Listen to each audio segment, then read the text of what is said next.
હવે વિદ્યાર્થી મિત્રો જોઈએ આપણે સ્વાધ્યાય 10 નો 20મો દાખલો રકમ આ પ્રમાણે છે ચોપડીમાં જુઓ જો એક ચલ બિંદુ pxy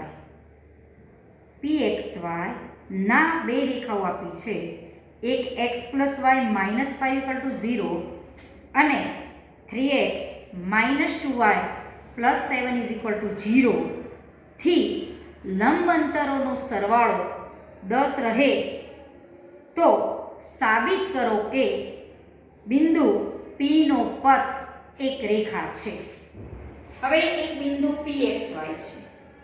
આ વિચારો મગજમાં કલ્પના કરો કે આ આપણે રફ આકૃતિ દોરેલી છે। આ તમારે દોરવાની જરૂર નથી પણ આ સમજવા માટે છે। કોઈ એક pxy બિંદુ છે। એ બિંદુનું આ રેખાથી એક રેખાથી લંબ અંતરને હું P1 કહું। આ જ બિંદુથી આ રેખાના લંબ અંતરને સપોઝ હું P2 કહું। બંને આ બિંદુથી આ રેખાના લંબ અંતરને આ બિંદુથી આ રેખાના લંબ અંતરનો સરવાળો આપણને 10 આપ્યો છે। ધેટ મીન્સ કે P1 + P2 = 10 આપ્યું છે। તો એમ કહે છે કે આ જે P છે જે P નો પથ એક રેખા છે એવું સાબિત કરવું છે। હવે અહીં આપણે એવું વિચારીએ કે બિંદુથી આ રેખાનું લંબ અંતરનું સૂત્ર આપણે આગળ જોયેલું છે કે ધારો કે આ x1 y1 બિંદુ હોય અને આ રેખા જો ax + by + c = 0 હોય તો એના લંબ અંતરનું સૂત્ર હતું ax1 + by1 + c / a² + b² આ સૂત્ર હતું। હવે અહીંયા x1 y1 ની જગ્યાએ xy બિંદુ જ આપણને આપેલું છે। તો અહીંયા તમે આ રેખાને ax + by + c = 0 વિચારો તો આ બિંદુ x1 y1 ની જગ્યાએ xy છે તો બિંદુ જે હોય એ આપણે આખી રેખામાં મૂકવાનું। તો આ બિંદુ xy જ છે તો x + y ax1 + by1 + c no માનાંક / a² + b² a અને b અહીંયા બનવાનું છે। એવી જ રીતે આ બિંદુનું આ રેખાથી લંબ અંતર આપણે એને P2 કીધું છે। તો pxy નું રેખા અંત્ય લંબ અંતર આ વિચારો x1 y1 બિંદુથી રેખા ax + by + c = 0 નું લંબ અંતર એટલે ax1 + by1 + c1 નો માનાંક / a² + b²। આ બિંદુ જે આપ્યું છે એ રેખામાં મૂકી દીધું। a એટલે 3 નો વર્ગ અને b એટલે -2 નો વર્ગ। હવે આ 9 × 4 13 થયા અને 1 ને 1 2 થયા।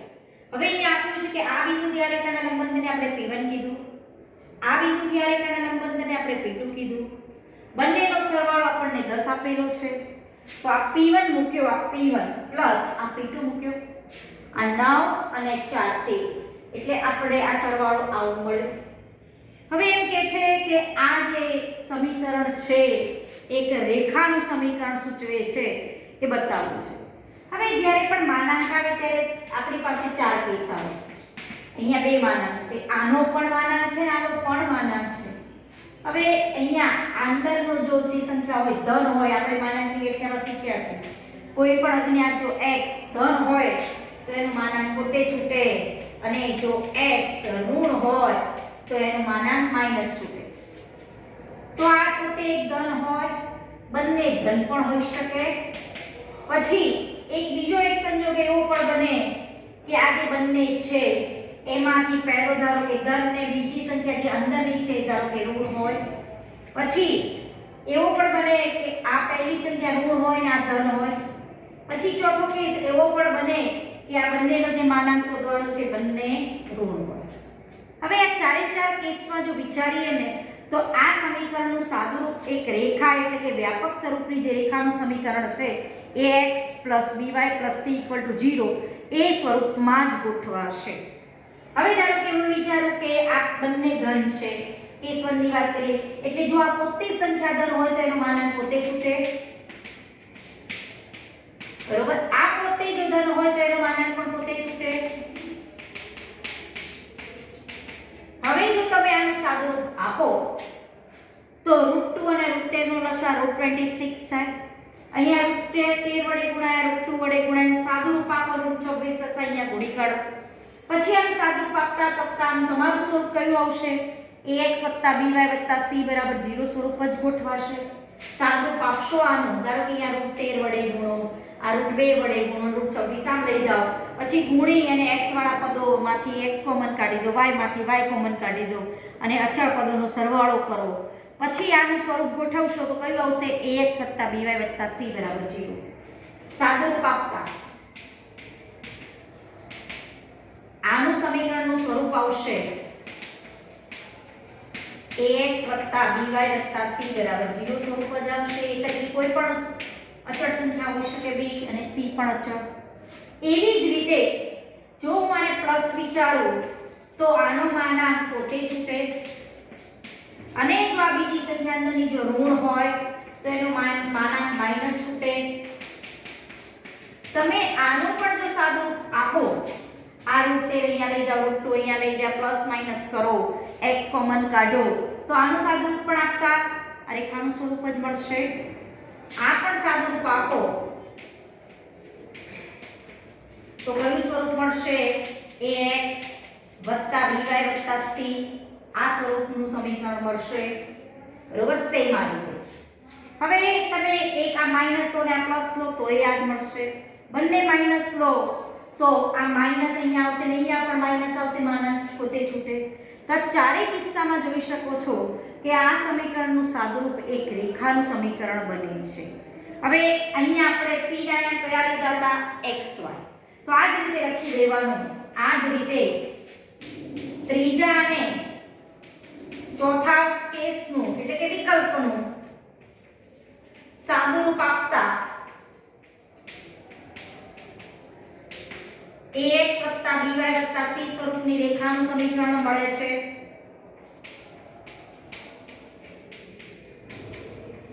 બરોબર, તમે આ બંને આ ઋણ લે, આ સંખ્યા ઋણ હોય તો એનો માનાંક અહીંયા માઈનસ નિશાની આવે, ધન હોય તો આનો માનાંક પ્લસ આવે. બંને જો ઋણ હોય તો અહીંયા માઈનસ આવે ને અહીંયા માઈનસ આવે. સાદુરૂપ આપો એટલે આ સ્વરૂપની જ સમીકરણ મળે. a b c તરીકે આ ત્રણ ચાર કિસ્સામાં અલગ અલગ હોય, પણ હોય તો કોઈ અચળ સંખ્યા છે. બરોબર, તો એનો મતલબ થયો કે આ જે p જે છે એનો પથ એક રેખા સૂચવે છે. ગમે તે કેસમાં લો તો આ એક રેખાનું સમીકરણ છે. આમાં પણ રેખા અને આમાં પણ રેખાનું સમીકરણ બને છે.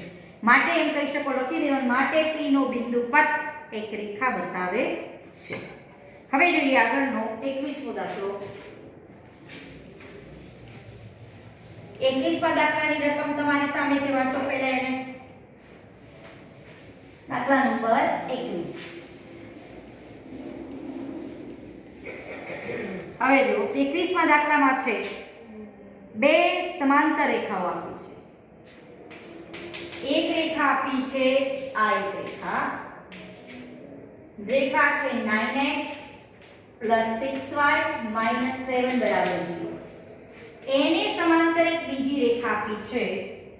એ રેખા છે 3x + 2y + 6 = 0. હવે એમ કહે છે કે આ બંને રેખાથી સમાનાંતરે આવેલી હોય એવી રેખાનું સમીકરણ શોધવું છે. એટલે આ રેખાથી પણ અંતર સરખું હોય ને આ રેખાથી, ધારો કે આવી એક રેખા છે કે જેનું આ રેખાથી અંતર અને જેનું આ રેખાથી અંતર બંને કેવું હોય? બંને સમાન હોય. બરોબર, હવે આ બે રેખાઓને સમાંતર કેમ કીધી? આનો ઢાળ -9/6 એટલે -3/2, આનો ઢાળ પણ -3/2. હવે સમાંતર રેખાઓ કોને કહીએ છીએ એ પણ સમજી લઈએ. ધારો કે કોઈ રેખા છે, આ ax + by + c = 0. બીજી કોઈ રેખા છે ax + by + c' = 0. હંમેશા બે સમાંતર રેખાઓમાં ખાલી આ અચળ પદ જ અલગ અલગ આવશે. બંનેના ઢાળ સરખા હોય તો સમાંતર કહેવાય. તો આનો મતલબ આપણે આગળ શીખ્યા છીએ, બે સમાંતર રેખા વચ્ચેનું લંબ અંતર c - c' / a² + b². પણ આ a અને b અહીંયા સરખા હોવા જોઈએ. ખાલી અચળ પદ જ અલગ હોય તો આવી બે રેખાઓ સમાંતર કહેવાય. હવે આ બે સમાંતર રેખાઓની સાપેક્ષ બીજી કોઈ ત્રીજી રેખા પણ જો મારે સમાંતર લેવી હોય તો હું આવી લઈ શકું.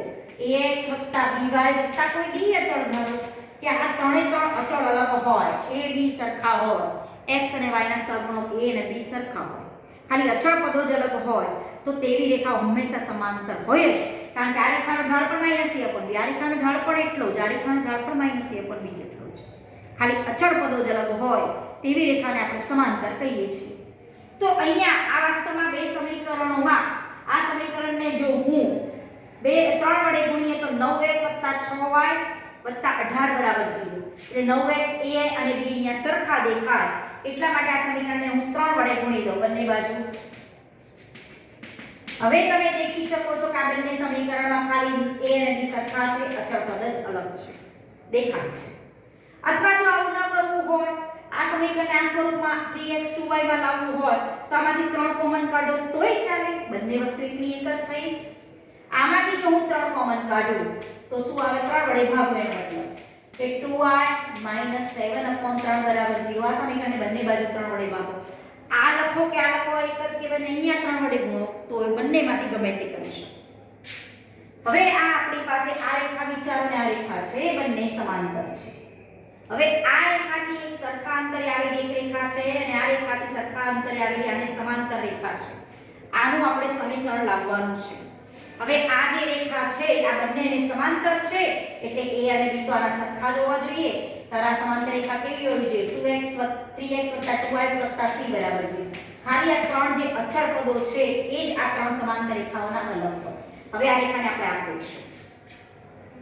તો અહીં આ રેખા અને આ રેખાનું અંતર આ અને આ રેખાનું અંતર આ બંને સરખા છે. સપોઝ આ અંતરને d1 કહું, આ અંતરને d2 કહું. તો બે આ જે રેખાઓ છે L1 અને L2, આને L1 નામ આપો અને L2 નામ આપ્યું છે. સપોઝ આને હું L3 રેખા કહું. તો L1 અને L2 વચ્ચેનું અંતર d1, બે સમાંતર રેખાઓ વચ્ચેનું અંતર d1 નું સૂત્ર આવશે માનાંકમાં c - c' upon રૂટમાં a square વત્તા b સ્ક્વેર. આ d1 આવશે. આ બે સમાંતર રેખા વચ્ચેના અંતરને આપણે d2 કીધું છે. તો એ આવશે c - c' upon રૂટમાં a square વત્તા b સ્ક્વેર. આ અંતર ને આ અંતર અહીંયા સરખું છે. આ જે રેખા છે આ રેખાથી અને આ રેખાથી સરખા અંતરે છે. તો અહીં d1 અને d2 સમાન છે. એનો મતલબ કે આ બંનેના માનાંક સરખા છે. આ 9 4 13, આ પણ c - 6 upon √13, આ બંને માનાંક સરખા છે. હવે અહીંયા આ √13 બંને બાજુ તો અહીંયા -7/3 - c, તો એમાંથી હું માઈનસ કોમન કાઢું તો આમ વિચારી શકીએ અને આના બરાબર c - 6. માઈનસ નો માનાંક પોતે -x નો માનાંક કાઢો કે x નો માનાંક કાઢો બંને એક જ આવે. એ અનુસાર આને વિચારો. x છે -x એનો માનાંક એટલે આના બરાબર આ લખી શકો. સીધું તમારે આના ઉપરથી આ લખવું હોય તો ચાલે. હવે જ્યારે માનાંક છોડીએ ત્યારે આપણને પ્લસ ઓર માઈનસ બંને મળે. ધારો કે આની કિંમત સપોઝ કોઈ એક સંખ્યા x ને એક સંખ્યા y છે એનો માનાંક સરખો છે તો x બરાબર y પર હોય અને x બરાબર -y હોય તોય માનાંક સરખો થાય. તો એ જ રીતે અહીંયા વિચારો માનાંક x બરાબર માનાંક y, તો x બરાબર પ્લસ ઓર માઈનસ y. માનાંક છૂટે એટલે પ્લસ ઓર માઈનસ મળે. એક વખતે પ્લસ લઈએ અને એક વખતે માઈનસ લો. એક વખતે પ્લસ ની નિશાની લીધી કે એક વખતે માઈનસ લો, -c માઈનસ પ્લસ. c અહીંયા ઉડી ગયા. 7/3 બરાબર -6. આ શક્ય નથી, આ બે સમાન નથી એટલે આ કેસમાંથી તમને c મળશે નહીં. અહીંયાથી c ની વાત કરીએ તો -c સામે લાવો એટલે c હતો, -c એટલે 2c. 6 - 7/3, 6 તરી 18, 18 - 7 એટલે 11/3, 2c. તો c બરાબર આ 11/6. આપણે જે આ બંને રેખાને સમાંતર રેખા ધારી હતી 3x + 2y + c બરાબર 0, એમાં c ની કિંમત આપણને 11/6 મળી. માટે બંને આપેલ રેખાઓ L1 અને L3 ને સમાંતર રેખા L2 નું સમીકરણ બનશે 3x + 2y + 11/6 બરાબર 0. આનું જો સાદું રૂપ આપવું હોય તો તમે આપી શકો 6 તરી 18x + 6 દુ 12y + 11/6, 6 × 0. આ લખો કે આ લખો બંને જવાબ ચાલે, આ પણ બંને એક જ છે. હવે આ આપણને માંગેલ રેખાનું સમીકરણ મળી ગયું. પણ એમસીક્યુ માં દાખલો પૂછ્યો હોય તો તમે એક જ મિનિટમાં જવાબ આપી શકો. આ તો એ બી સરખા જોઈએ, ત્રણે રેખામાં જોઈએ.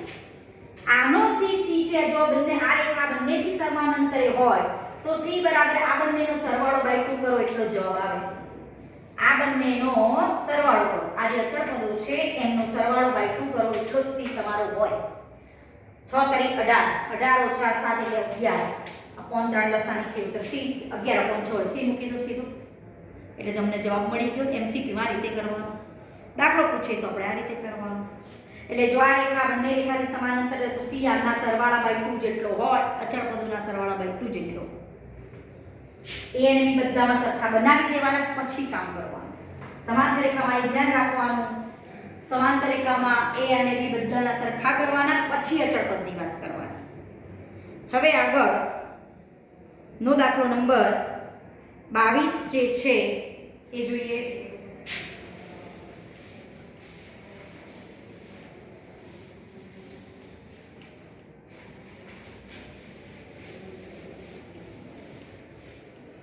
બાવીસમાં દાખલામાં આપણી પાસે છે બિંદુ 1 2 માંથી પસાર થતું પ્રકાશનું એક કિરણ a થી x અક્ષ પર પરાવર્તિત થાય છે. એક 1 2 માંથી પસાર થતું કિરણ x અક્ષ પર પડે છે. ધારો કે 1 2 અહીંયા 1 ને 2 1 2 આમાંથી પસાર થતું કિરણ x અક્ષ પર ગમે ત્યાં પડે છે. આમ વિચારો x અક્ષ પર પડે છે. કયા બિંદુમાંથી પસાર થતું કિરણ 1 2 માંથી અહીંયા પડે છે. x અક્ષ પર પરાવર્તિત થઈ એ પરાવર્તિત કિરણ બિંદુ 5 3 માંથી પસાર થાય છે. 5 3 લગભગ અહીંયા છે, વિચારો આ 1 2 3 4 અને 5 અને અહીંયા 3. આ 5 3 માંથી આ પરાવર્તિત કિરણ સપોઝ આ 5 3 માંથી પસાર થાય છે. અહીંયા આપાત થાય છે x અક્ષ પર અને એ પરાવર્તિત થઈ 5 3 બિંદુમાંથી પસાર થાય છે. તો આપણો પ્રશ્ન છે જે બિંદુએ આ બિંદુ x અક્ષ પરના જે બિંદુએ આપાત થાય છે એ બિંદુને આપણે a કીધેલું છે, અહીંયા આપેલું છે બિંદુ. આપણે શોધવા છે એ બિંદુના યા એક આપાત કિરણ 1 2 માંથી પસાર થઈ x અક્ષ પર એ બિંદુ આગળ પડે છે. પછી એનું પરાવર્તન થઈ એ 5 3 માંથી પસાર થાય છે. આ છે આપાત કિરણ અને આ છે પરાવર્તિત કિરણ. હવે એમ કીધું છે કે બિંદુ a ના યા શોધો. બિંદુ a એ x અક્ષ પર છે એટલો નક્કી જ છે કે એનો y આમ તો 0 જ હોય x અક્ષ પરના બિંદુનો. એટલે ધારો કે આ જે a બિંદુના આયામ હું a0 ધારો, x અક્ષ પરના બિંદુ a ના આયામ ધારો કે a0 છે. હવે થોડુંક આપણે તમારું વિજ્ઞાન જે ભણ્યા છો એનો થોડો ઉપયોગ કરીએ અહીંયા. ધારો કે આ છે આપણો અભિલંબ x અક્ષે લંબ રેખા છે અને એ પણ ખબર છે કે આપાત કોણ અને પરાવર્તન કોણ હંમેશા સરખા હોય. તો આ થયો તમારો આપાત કોણ અને આ થયો તમારો પરાવર્તન કોણ. એ બંને સરખા હોય, એ તમે સાયન્સમાં શીખેલા છો, એનો ઉપયોગ કરીએ. હવે એ પણ ખબર છે કે આપાત કોણ અને પરાવર્તન કોણનો જે ખૂણો બને, આધારો કે આ આલ્ફા હોય અને બીટા હોય, તો એ બે લંબ રૂપે બે ખૂણાના સરવાળો તમારો 90 હોવો જોઈએ, એ પણ આપણને ખબર છે. હવે આ જો 90 હોય અને આને જો હું ખૂણો થીટા કહું તો આ પણ ખૂણો તમારો થીટા થાય. તો આ તમારો આખો 90 હોય તો આ π/2 - થીટા થાય અને આ પણ તમારો આ જોઈએ તો π/2 - થીટા એ પણ કહી શકો. એ રીતે પણ વિચારી શકો. હવે જો બીજી રીતે વિચારવું હોય તો આમ પણ વિચારી શકો કે ધારો કે આ આપાત કોણ છે મારો, આપાત કોણ, અહીંયા આપાત કોણ. સપોઝ આ કોણને હું કહું આલ્ફા અને આ કોણને આપણે કહીએ પરાવર્તન કોણને કહીએ બીટા. હવે તમે શીખેલા છો કે બે આપાત કોણ અને પરાવર્તન કોણ બંને સરખા હોય, આલ્ફા = બીટા છે. ધારો કે આ એક લંબ રેખા દોરી છે, એનો ઢાળ ધારો કે હું લઉં m છે. હવે આનો ઢાળ આ પણ એક રેખા છે, આમાં આ જે કિરણ છે એને લંબાવો એટલે એક રેખા બને. આ રેખા અને આ રેખા વચ્ચેનો ખૂણો થયો આલ્ફા, એ એ જ રીતે આ બે બિંદુમાંથી પસાર થતી આ રેખા વિચારો આ રેખા એના વચ્ચેનો ખૂણો તમને બીટા છે. બે રેખા વચ્ચેનો ખૂણો જો ખબર હોય અને એમના ઢાળ તમે શોધી કાઢો તો એક રેખાનો ઢાળ ધારો કે m1 હોય અને બીજી રેખાનો ઢાળ m2 હોય તો બે રેખા વચ્ચેના ખૂણાનું સૂત્ર tan θ m1 m2 upon 1 m1 m2 નો ઉપયોગ કરીએ. તો આને ધારો કે હું નામ આપું b અને આ c નામ આપું. તો AB નો ઢાળ અહીંયા શું થશે એને હું m1 કહું. કિરણ AB ને સમાવતી રેખા AB નો ઢાળ બે બિંદુમાંથી પસાર થાય છે આ AB. તો આ y1 y2 2 0 એટલે 2 upon x1 x2 આ રેખાના ઢાળને આપણે m1 કહીએ. આપણે એક રેખા જ છે જે શિરોલંબ રેખા છે. શિરોલંબ રેખાનો ઢાળ હંમેશા અવ્યાખ્યાયિત હોય એટલે કે ઇન્ફિનિટી હોય. સમક્ષિતિજ રેખાનો ઢાળ 0 હોય અને શિરોલંબ રેખાનો ઢાળ અવ્યાખ્યાયિત હોય. હવે આ રેખાનો ઢાળ તો આપણને ખબર છે અવ્યાખ્યાયિત છે એટલે m2 બરાબર અવ્યાખ્યાયિત. અહીં m2 બરાબર અવ્યાખ્યાયિત છે. m2 કહો કે m2 બરાબર આપણે m લીધા છે. આવી ગઈ. હવે આ રેખા અને આ રેખા વચ્ચેનો ખૂણો મને આલ્ફા ખબર છે. તો બે રેખા વચ્ચેના ખૂણાના સૂત્ર ઉપરથી tan આલ્ફા બરાબર માનાંકમાં m1 m2 upon 1 plus m1 into m2 આ સૂત્રનો ઉપયોગ કરી શકું. બરોબર. હવે આમાંથી તમે આપણે સાદુરૂપ આપીએ m એ કોમન કાઢ્યા તો જો હું m કોમન કાઢું તો અહીંયા શું વધે 2 upon m into 1 minus a minus 1 upon એ નીચેથી પણ m કોમન કાઢો અહીંયા m નથી એને કાઢે કે 1 upon m plus 2 upon 1 minus a આમાં તો m છે નીકળી ગયા. આ m ઉડી ગયા. હવે જો m ઇન્ફિનિટી હોય એટલે નીચેની કિંમત જો મોટી મોટી થયા કરતી હોય તો 1 upon infinity is equal to 0 થાય. તો આ કિંમત 1 upon n is equal to 0. 0 into something પદ એટલે 0. 0 minus 1 એટલે minus 1. નીચે આવશે તમારી પાસે આ પણ 0 બનશે એટલે 2 upon 1 minus a વધશે. 2 upon 1 minus a A 1 minus a ઉપર જશે એટલે આ ઊંચાશે. માઈનસ x નો માનાંકો કે પ્લસ x નો માનાંકો બંને સરખા થાય. આને વિચારો માઈનસ x બરાબર પ્લસ x નો માનાંક. એવી જ રીતે AC અને આ રેખા વચ્ચેનો ખૂણો પણ બીટા છે. AC ના ઢાળને આપણે કહીએ m1. AC નો ઢાળ m1 લો કે મગજમાં જે રાખવું હોય રાખો. x માં x y minus y1 upon y1 minus y2 upon x1 minus x2 આ રેખાનો ઢાળ થયો. બે બિંદુમાંથી પસાર થતી રેખા AC નો ઢાળ. આ રેખાનો ઢાળ એને આપણે કહીએ m તો લીધેલો જ છે. બે રેખા વચ્ચેનો ખૂણો અહીંયા બીટા છે. તો tan બીટા બરાબર માનાંકમાં m1 કો m1 minus m2 upon 1 plus આખો માનાંકમાં છે આ વસ્તુ upon 1 plus m1 into m2. આ રેખાનો ઢાળ આટલો થયો. બરોબર. આ રેખાનો ઢાળને આપણે m કીધો છે. તો આ રેખાનો ઢાળ ધારો કે મગજમાં વિચારો m1 minus m2 upon 1 plus m1 into m2. બે રેખા વચ્ચેનો ખૂણો બીટા છે. અહીંયાથી ઉપરથી m સામાન્ય કાઢો તો તમને આવું મળશે. નીચેથી m સામાન્ય કાઢો તો તમને અહીંયા મળશે આ બંને પદમાંથી m સામાન્ય કાઢો નીચેના m ઉડી ગયા તો શું આવશે? આ આગળ પ્રમાણે જો m ઇન્ફિનિટી હોય તો 1 upon m 0 થાય એટલે આ 0 0 minus 1 upon આ 0 3 upon 5 minus a 5 minus a ઉપર ચડે. માઈનસ નો માનાંકો કે પ્લસ નો માનાંકો બંને એક જ થાય. 5 minus a નો માનાંક upon 3 નો માનાંક. હવે આ આપણો tan આલ્ફા ની કિંમત આવી. tan બીટા ની કિંમત આ આવી. હવે આ આલ્ફા અને બીટા સરખા હોય તો tan ના મૂલ્ય પણ સરખા હોય. તો અહીં આપાત કોણ અને પરાવર્તન કોણ સમાન છે એ આપણને ખબર છે. એનો ઉપયોગ કરીએ. આલ્ફા એટલે કે આપાત કોણ અને બીટા એટલે પરાવર્તન કોણ બંને સરખા હોય. તેમના tan મૂલ્ય પણ સરખા હોય. બરોબર. બંને tan મૂલ્ય સરખા હોય તો tan આલ્ફા બરાબર આ છે tan બીટા બરાબર આ છે 1 minus a upon 2 બરાબર 5 minus a upon 3. બંનેના માનાંક સરખા હોય એટલે માનાંક છોડો એટલે પ્લસ ઓર માઈનસ આવે. પ્લસ ઓર માઈનસ એક વખતે પ્લસ ની નિશાની મૂકી અને a શોધીએ. એક વખતે માઈનસ મૂકી અને a શોધી એટલે આપણને બિંદુ a ના અહીંયા મળી જાય.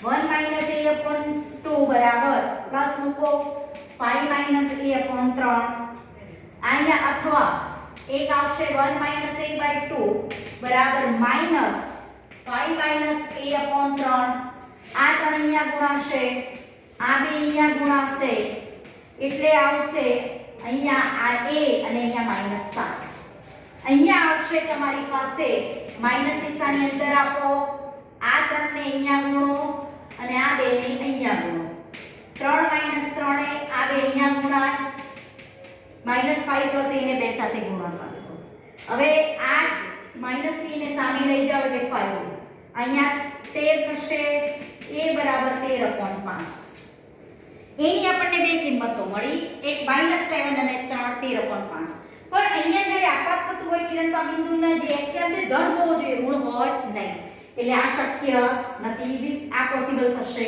નહીં માટે જે x અક્ષ પર આપાત કિરણ જે બિંદુએ આપાત થાય છે એ બિંદુના આયામ થશે એની જગ્યાએ મૂકો 13/5 upon 0 13/5 અને 0 બિંદુ a ના x અક્ષ પરનું જે બિંદુ છે એના આયામ આવા મળે એટલે આપણે કયાનો ઉપયોગ કર્યો આપાત કોણ ઇક્વલ ટુ પરાવર્તન કોણ એનો ઉપયોગ કર્યો પહેલા tan આલ્ફા શોધો tan બીટા શોધો બંને સરખાવી દીધા આ શક્ય નથી કારણ કે જ્યારે આપાત કિરણ અહીંયા પડે x અક્ષ પર 1 2 માંથી પસાર થાય બરોબર અને પાછું પરાવર્તન થઈ 5 3 માંથી પસાર થાય જો તમને એવું આપ્યું હોય 1 2 માંથી ધારો કે અહીંયા પડે છે આપાત આમ ધારો કે બતાવો 1 2 માંથી x અક્ષ પર પડે છે આપાત થઈને ધારો કે એનો એક્સિયમ ઋણ હોય એ રીતે જો પરાવર્તન થતું હોય તો તમારો જવાબ આ સાચો નીકળે આમ થાય તો આ સાચો નીકળે એટલે આ રીતે આપણે આ દાખલો કરી શકીએ પછીના બે દાખલા આપણે જોઈએ